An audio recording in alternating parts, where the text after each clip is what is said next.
प्रमेह चिकित्सा। प्रमेह में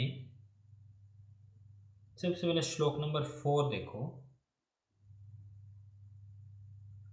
निदान में बताया है, आस्य सुखम स्वपन सुखम दधिनी ग्राम में ओदक अनुप्रस पयांसी नव अन्नपानम गुड़ वैकृतम च प्रमेह हेतु कफ कृत सर्वम। सभी प्रकार के कफ को बढ़ाने वाले आस्य सुखम का मतलब होता है, आस्य होता है मुख, जो मुख का सुख देखता है, स्वपन दधिनी, ये जो सारे कारण है ये सारे प्रमेह के कारण। माधव ने पूर्व रूप दिया है, माधव के अकॉर्डिंग पूर्व रूप लिखना है, दंत आदि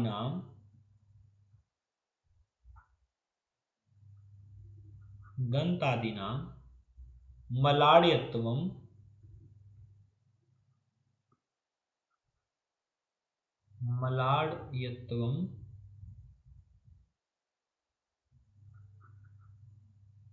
प्राग रूपम पाणिपाद दाह चिक्कणता देहे। पाणिपाद दाह चिक्कणता देहे। त्रिट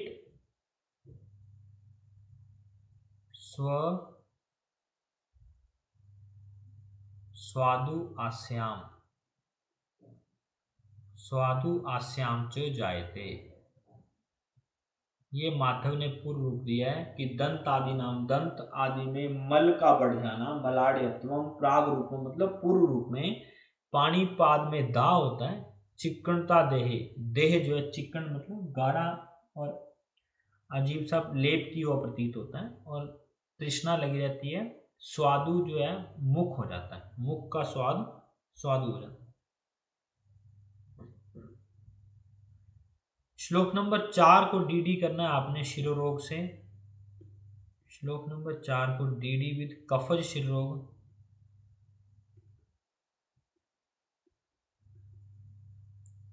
नेक्स्ट आओ,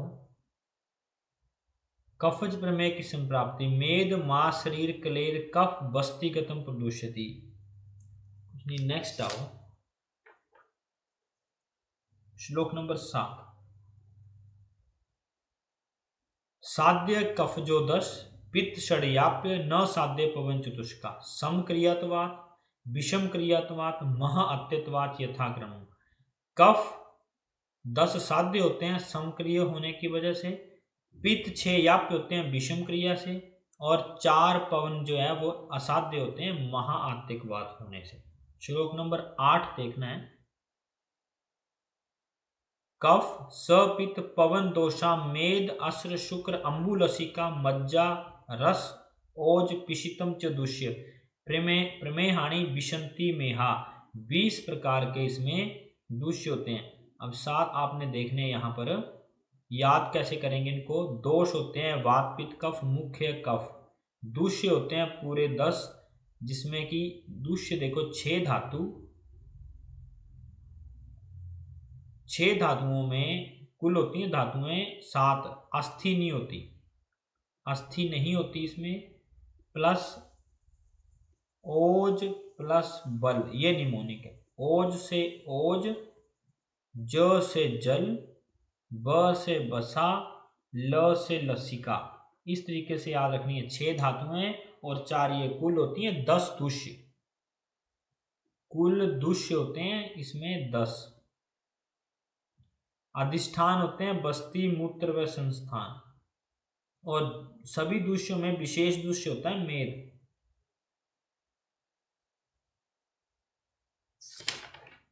नेक्स्ट श्लोक पे आना है, श्लोक नंबर 13।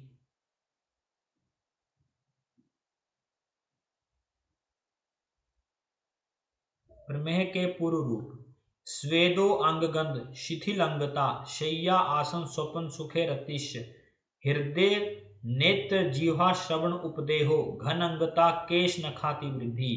अंग घन और केश और नख की जल्दी वृद्धि होना। गल तालु शोषो, डीडी करना है, गलवक्त्र शोष वातज गुल्म का लक्षण है। गलवक्त्र शोष वातज गुलों का। केश नख अतिवृद्धि को डीडी करना है। केश नखा नाम, केश नखा नाम राज्यक्षमा। केश नखा नाम च अभिवर्धनम, पूरा लिख लो। केश नखा नाम च अभिवर्धनम राज्यक्षमा। माधुर्य अस्य, अस्य होता है मुख। कर पाद दाह, कर चरण दाह डीडी करना है। कर चरण दाह, ये लक्षण होता है ऊर्ध्व अम्ल पित्त का।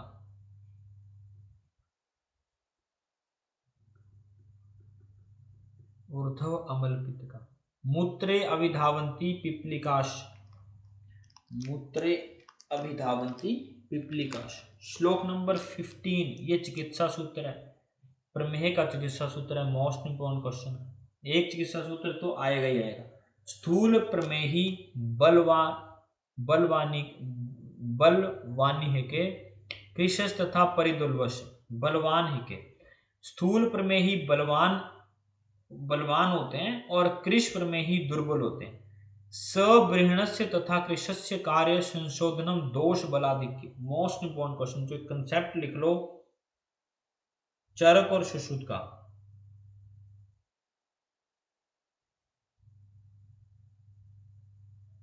सुश्रुत बोलते हैं ये जो सहज होते हैं ये कृश होते हैं। सहज जो होते हैं वो कृश होते हैं।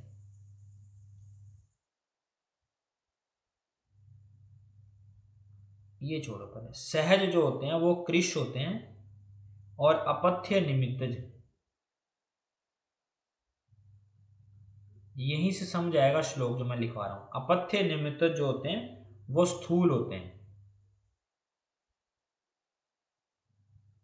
अपथ्य निमित्तज कैसे होते हैं? स्थूल होते हैं। अब ये जो कृश होते हैं इनका ब्रीहण करना चाहिए। सिंपल सा फंडा है कि कृषों का ब्रीहण करना चाहिए, ये बोलते हैं चरक। चरक बोलते हैं कि कृष्ण का ब्रीहण करना चाहिए, कृष का, और स्थूल का संशोधन करना चाहिए। यहां लिखा है देखो, स्थूल का संशोधन करना चाहिए, ये चरक बोलते हैं। हालांकि सुश्रुत बोलते हैं, ये लिखा है सबृहण तत् कृशस्य संशोधनम दोष बलाधिक्य। पथ्य निमित्त जो होते हैं वो स्थूल होते हैं और इनका संशोधन करना चाहिए और कृष का ब्रहण करना चाहिए। मैं बार बार इसलिए समझा रहा हूं तो ये क्वेश्चन आएगा और गलत होता है हमेशा। सुश्रुत क्या बोलते हैं कि जो कृष हैं इनका संशोधन करना है, इनका संशोधन, और जो स्थूल है उनका अपतर्पण करना। जो स्थूल हैं इनका अपतर्पण करना चाहिए। और इतनी सी लाइन आती है कई बार, सबृहण तत्व कृशस्य कार्य संशोधनम दोष बलाधिक्य, किसका चिकित्सा सूत्र है? श्लोक नंबर 16, ऊर्ध्व तथा अधश मले अपनीत महेशु संतर्पण में कार्य। जब आप संशोधन कर लेते हैं, चाहे ऊर्ध्व से करें चाहे अधः से करें, ऐसे में शरीर कृश होता है और हमें संतर्पण कार्य करने चाहिए। उसके बाद जब संशोधन हो जाए उसके बाद हमें संतर्पण करना चाहिए। श्लोक नंबर 17, गुलम क्षयो मेहन बस्तिशूल मूत्र ग्रहश अपतर्पणेन। ये बोलते हैं कि जब प्रमेह के रोगी का अपतर्पण हो जाता है, संशोधन हो जाता है, ऐसे में क्षय होने से मेहन बस्ती में शूल होती है, मूत्र ग्रह हो जाता है और अपतर्पण हो जाता है उसका। ऐसे अपतर्पण में प्रमेह में हमें क्या करना चाहिए? जठ अग्नि को स्यु परितर्पणम कार्यम तस्य प्रसमीक्ष्य वहिनी, उसकी अग्नि को जठर करने के लिए हमें काम करना चाहिए, है ना। तो पहली लाइन आपने अंडरलाइन करनी है कि संतर्पण का कार्य करना है, क्योंकि उसका जो है संशोधन से अपतर्पण हो चुका होता है। नेक्स्ट अंडरलाइन करनी है 18th श्लोक।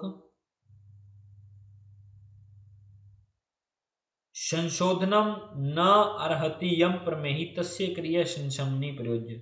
जिस प्रमेह के रोगी में संशोधन हितकारी ना हो उसमें संशमन क्रिया करनी चाहिए। मंथ कषाय यव चूर्णे प्रमेह शांते लघ्वश वक्ष्य।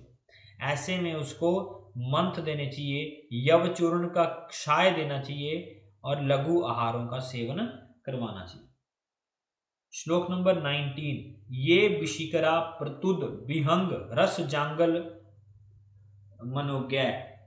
आपको पता है जो विशिकर जो होते हैं वो होते हैं जो पंजे से कुरेद के खाते हैं, प्रतुद वो होते हैं जो चोंच से तोड़ तोड़ के खाते हैं। ऐसे पशु पक्षियों का मांस रस और जांगल पशु पक्षियों का रस जो मांस रस जो है वो खाने को देना चाहिए। ये प्रमेय में पथ्य है। साथ में मुदगादियुष तिक्त शाक पुराण शालियोदन दंती इंगुदी तेल तेल जो है और तथा अच्छी सरसप तेल, 4 तेल दिए हुए, दंती इंगुदी अच्छी और सरसप, इन 4 तेलों का प्रयोग करना चाहिए। साथ में डार्क अंडरलाइन करना है यव प्रधानस्तु भवेत प्रमेही। प्रमेही को हमेशा यव प्रधान आहार ही देना चाहिए और मधु संयुक्तान शहद के साथ। ये सारी चीजें शहद के साथ देनी है। यव प्रधान आहार जो है वो प्रमेही का मुख्य आहार होता है। श्लोक नंबर 24 की सेकंड लाइन। संशोधने उल्लेखने लंघनी काली प्रयुक्तानी कफ मेहान जयंती। अगर उचित टाइम पर संशोधन लेखन और लंघन किया जाए तो कफ प्रमेय पर विजय प्राप्त की जा सकती है। श्लोक नंबर 25। पित्त प्रभवा ब्रेकन संतर्पण संशमनो विधिन। जो पीछे कहा गया वैसे ही सेम है। पित्त प्रमेय में या पित्त प्रभाव होने पर हमें विरेचन और जिसका उसके बाद संतर्पण और जिसका विरेचन ना करवाना हो उसका संशमन विधि करवानी चाहिए। ऐसे ही पीछे पड़ा ना हमने, सबसे पहले संशोधन करना है फिर संतर्पण करना है, तो जिसका ना हो पाए उसका संशमन करना। श्लोक नंबर 26। प्रमेह नासिक संशमन योग दारवी सुराहा त्रिफला समुस्ता कषाय उत्कोआथम पिबेत प्रमेही।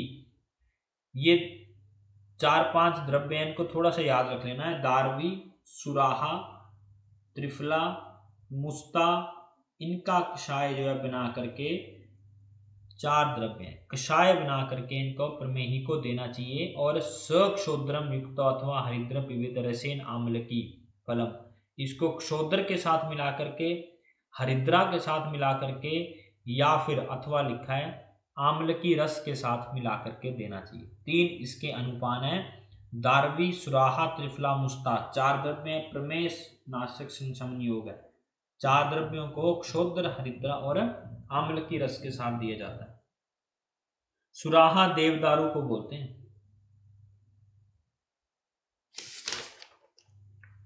नेक्स्ट आना त्रिकंटकाद्य स्नेह। श्लोक नंबर 39।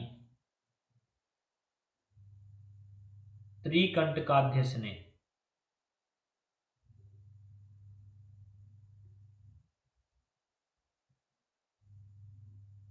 श्लोक नंबर 39।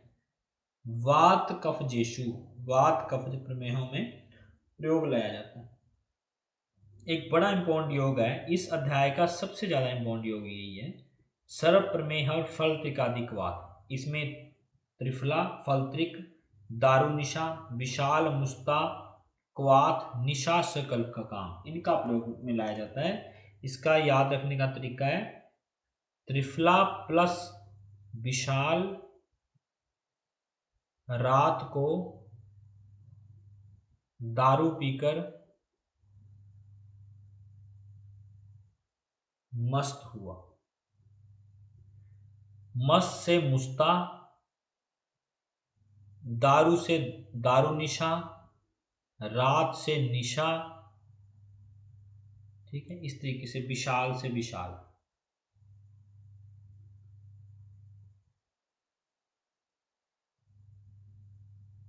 है ना, त्रिफला। इस तरीके से आपने याद रखने हैं। इसका अनुपान है मधु संपृक्तान सर्वप्रमेहेषु। अनुपान है फलत्रिकादि क्वाथ का मधु, और ये पूछा जाता है बच्चों, बड़ी बार पूछा है फलत्रिकादि क्वाथ। इसका अनुपान है मधु। अगर इसमें ना बाई चांस प्रमेय ऑप्शन ना हो ना, तो दूसरा ऑप्शन कामला लगता है। फलत्रिकादि क्वाथ का दूसरा ऑप्शन कामला लगता है। इसमें कुल 7 द्रव्य हैं, ऐसे लिख लो साइड में। अगर पहला ऑप्शन प्रमेय ना हो तो दूसरा ऑप्शन कामला लगना।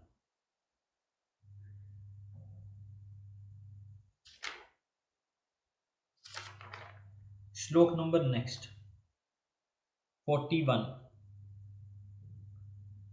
लोधर, लोधर आसव मध्या से फर्स्ट दग लोधर है इसका।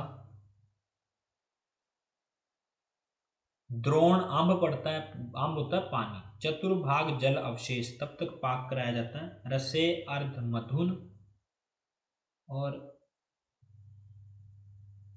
कुछ नहीं, बस आगे आ जाओ, नेक्स्ट श्लोक पे आ जाओ। श्लोक नंबर 44। लोधर आसव है और मध्य वासव है। इसमें मध्य वासव में भी लोधर फर्स्ट ड्रग है। कफ पित्त मेहनाम, क्वेश्चन मार्क लगाओ। कफ पित्त में प्रयोग किया जाता है। इसकी मात्रा द्विपल प्रयोग है। लोधर वासव या मध्य वासव की मात्रा 2 पल है, सॉरी 2 पल। कफ पित्त में प्रयोग होता है। साथ में किलास विविधम कुष्ठ में भी प्रयोग होता है। लोध्रासव, दंत्यासव और भलातकासव, ये 3 आसवों का वर्णन है यहाँ पर। देखो हालांकि आसव जो है ना वो प्रमेय में निषिद्ध होते हैं, लेकिन फिर भी 3 आसव यहाँ पर दिए हैं। दंत्यासव में एवं अष्टपलम च दंत्या भलातकानाम च चतुष्पलम।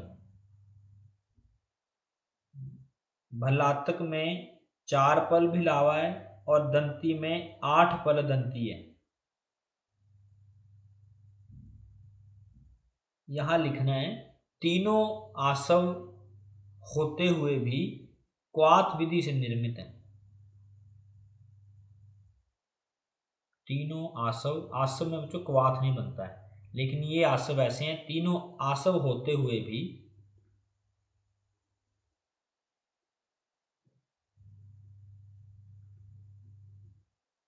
क्वाथ विधि से निर्मित। वैसे इतना डेप्थ में आएगा नहीं, सीधा सीधा क्वेश्चन आएगा कि कौन कौन से आसव।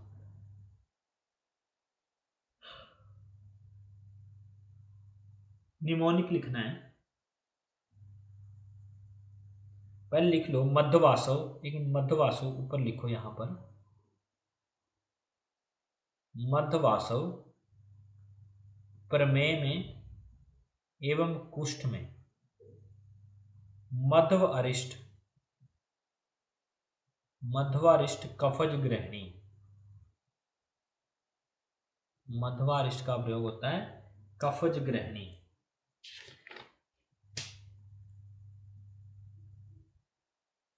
निमोनिक लिखना है। मधु ने दांतों से भले लोधर के फल को काटा। मधु ने दांतों से भले लोधर के फल को काटा। मधु से मध्वासव, दांतों से दंत्यासव, भले से भलातकासव, लोधर से लोधरासव,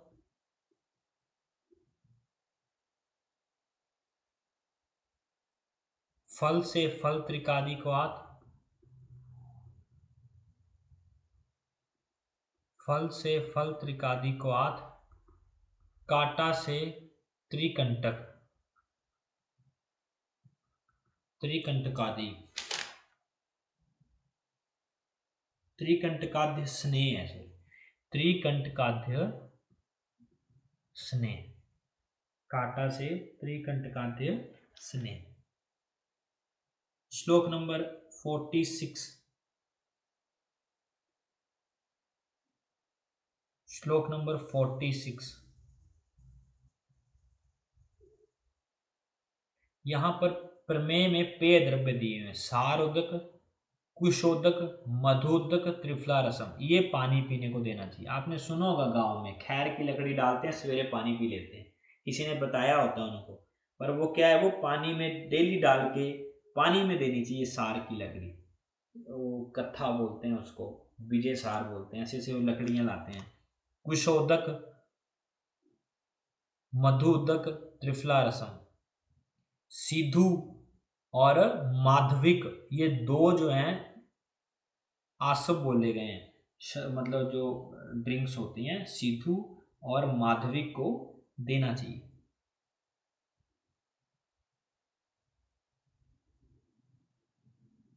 श्लोक नंबर 47।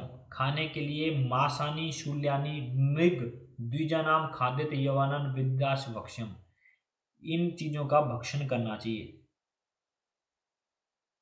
नेक्स्ट है भ्रिष्टान युवान भक्षिता प्रयोग शुष्क शुष्काश शक्तु भवंती में हम।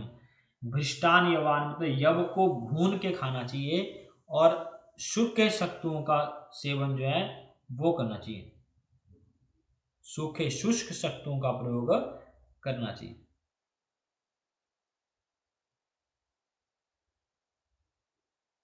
शीत्रम कृच्छम कफजम कुष्ठम तथा मुग्ध आम्लक प्रयोगान। जो मुद्ग मूंग और आंवले का प्रयोग करता है, ये बोलते हैं उसमें स्वित्र, कुष्ठ और कफज रोग जो है, कृच्छ कफज और कुष्ठ रोग नहीं होते हैं।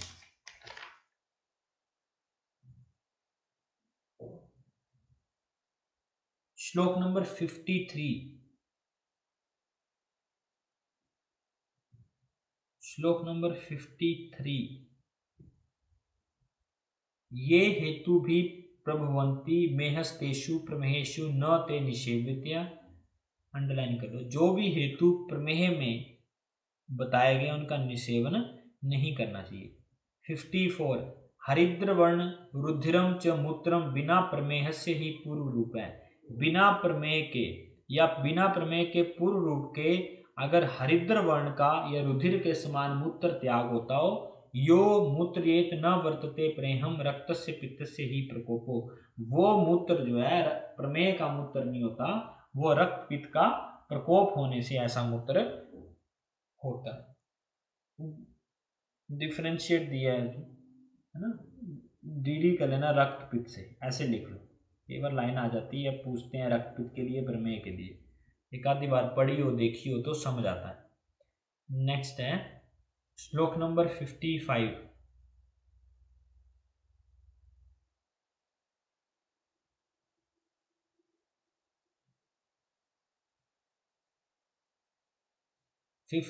में देखो, प्रमेह मधुर सपिच्छिल मधुपम स्याद द्विविधो विचार। बोलते हैं कि जब हम प्रमेह के योगी को देखते हैं और मधुर रस वाला या मधु या पिच्छिल ऐसा कुछ मूत्र को देखते हैं तो हमें दो विचार आते हैं। क्षीणेशु दोषे अनिलात्मक स्याद संतर्पण वातवा कफ संभवा। या तो वो दोषों के क्षीण होने से वायुगत या वात प्रकोपित हुआ होगा, वातज प्रमेय होगा, या फिर संतर्पण के द्वारा हुआ कफ संभव होगा। मतलब या तो वातज प्रमेय होगा या कफज प्रमेय होगा, पित्तज प्रमेय का विचार नहीं आता। ये बोलना चाह रहे प्रमेय के झागदार पिच्छिल और मधुर ये सब देख के, लक्षण देख के हमें दो तरह के विचार आते हैं, या तो अनिलात्मक या कफ संभव। श्लोक नंबर 56 में सपूर्व रूपा कफ पित्त मेहा क्रमेण ये वात कृताश्मेहा साध्य न थे पित्त कृतस्तु याप्य साध्यस्तु मेदा यदि न पुष्यते। इंपॉर्टेंट, क्या बोलना चाहें, अगर कफ पित्तज प्रमेय हुआ है और उसमें पूर्व रूप उपस्थित नहीं है तो ऐसे में वो कफ पित्तज में हुआ है और पूर्व रूप उपस्थित है तो वो असाध्य होता है। वातकृत भी पूर्व रूपों के साथ असाध्य होता है। ऊपर लिखो, मैं आपको लिखवाता हूं, इसके सीधी लाइन लिखवा देता हूं। असाध्य प्रमेय, असाध्य प्रमेय लिखना है।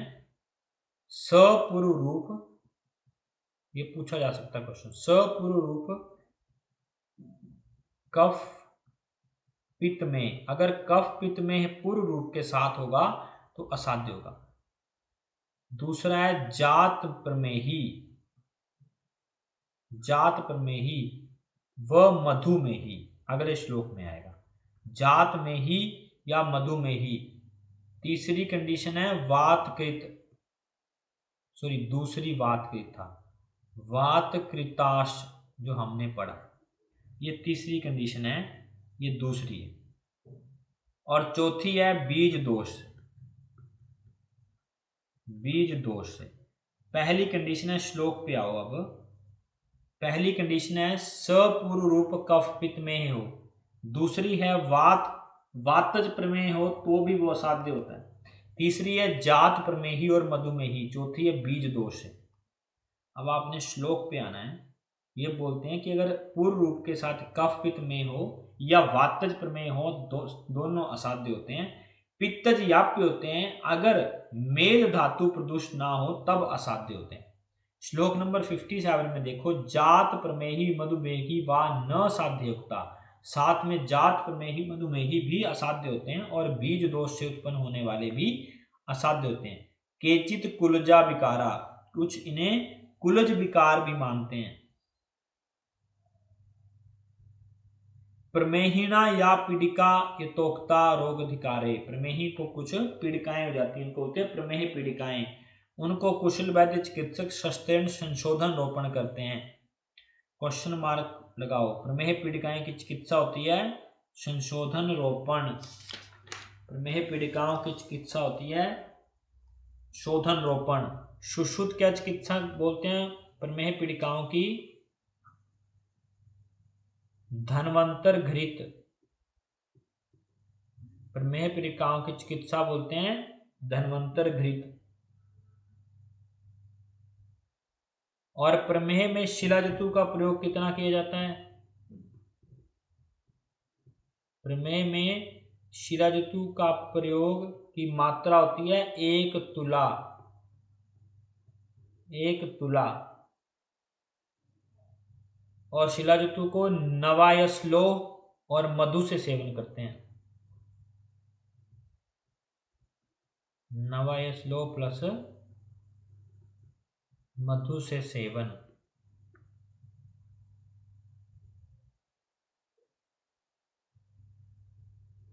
प्रमेह बागवट बोलते हैं, प्रमेह रोग के सर्वप्रथम रोगी थे गणेश भगवान। प्रमेह रोग के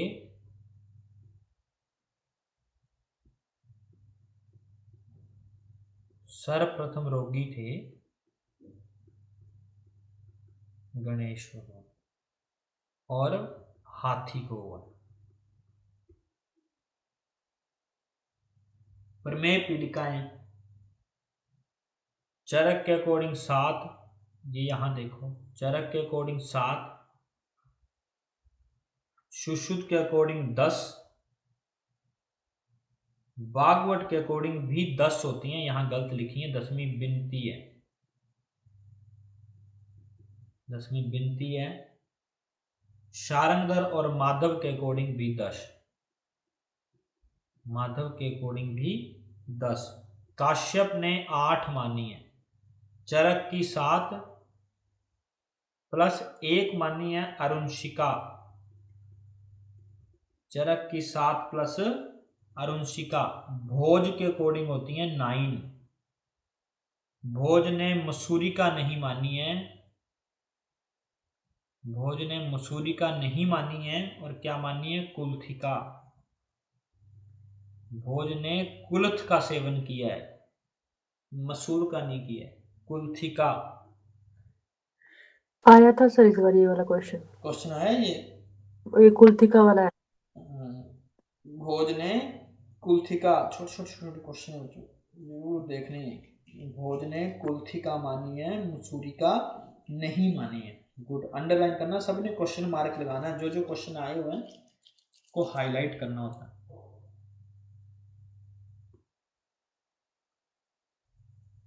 आज के लिए इतना ही है ना, ठीक है।